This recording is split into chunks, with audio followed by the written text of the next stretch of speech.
My wife is spreading rumors that I am a deadbeat for not being in the hospital during her childbirth, so I posted on social media that she bred via infidelity and aired her dirty laundry. My wife Cynthia, 45, got pregnant against my will after we had discussed and agreed on not having any more kids. I was scheduled for a vasectomy. She claimed she was on the pill, but I was using condoms because I wanted to make sure nothing happened. I had my vasectomy, but she was pregnant a few weeks later. She was overjoyed and I wasn't. I didn't want to be an old dad. She claimed the pills didn't work. I never pushed for her to get surgery because I know it's harder for women, and she said injectable contraceptives hurt her health. I checked all my condoms and all of them had been pierced. We had a huge argument that ended with her crying. My trust has been destroyed. I assume that nothing she says is true. She also got fired when she was 3 months pregnant. I found it weird that she didn't fight it. Then she said she needed to stay home, which is exactly what I dreaded. She said morning sickness was too bad to go to work. For our entire 18 years of marriage, she has pushed to be a SOM. We can't afford it. She gave me the silent treatment for weeks after our second was born when I said she needed to find a job. I never heard the end of it, as she calls it, when I made her leave our baby and sent her to get a job like I'd ripped her away from our kid. I got suspicious, thinking that perhaps she had resigned and was lying. I know it's wrong, but I got into her phone. Long story short, she had a workplace affair and she and her AP both got canned. She slept with him during her training out of state and eventually scheduled every assignment out of town to cheat on him. He is in his late 50s, married. She also slept with my cousin's son, Nelson, 29.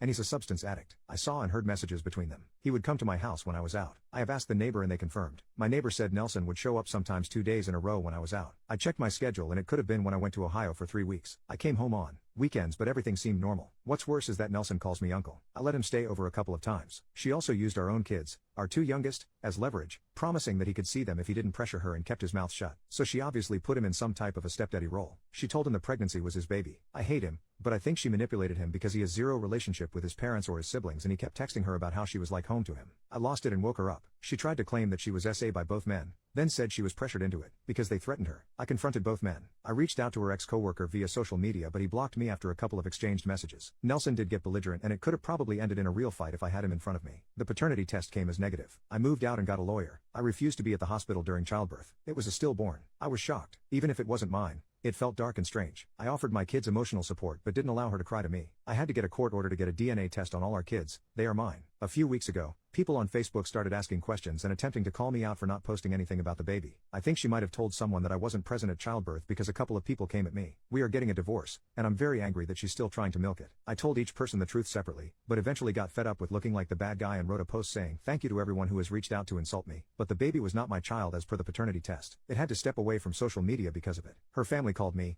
asking me to take it down. They didn't know the full story but said this is not how things get solved. I'm not deleting it, despite being called out for shaming. While I worked my ass off for our family, she was texting her best friend and complaining about how I'm not the shadow of my former self, how I look old and let myself go. Her friend had an angry response, but they are not on speaking terms anymore. Cynthia claimed that her friend ghosted her and she doesn't know why. I'm suing for custody since she repeatedly took my kids across the state so that Nelson could hang out with them and left them with her dad before I came home from work so that she could go do work stuff and have intimacy outside of our marriage. She had been begging me not to ever tell the kids about the paternity test, but they needed to know the truth before she twisted the narrative. My daughter won't speak to her and our second child wants to come live with me. I'm sick of crying sporadically because sometimes I'm driving and can't hold it in. I can't even watch adult films because she and her APs come to mind. I had a family and despite everything, I was proud and happy and she took it away. I didn't know she saw me as less. She told her ex-best friend that she loved watching the executives in her job. At least her friend defended me, although we are not close. My lawyer says we should contact her as a character witness. I hate Cynthia and I told her during her pregnancy when she wanted to initiate intimacy. She's naturally overweight and I loved her as such, but I hated the knocked up by the AP version of her. I told her she looked grotesque like Jabba the Hutt. Her lawyer is pushing for family counseling.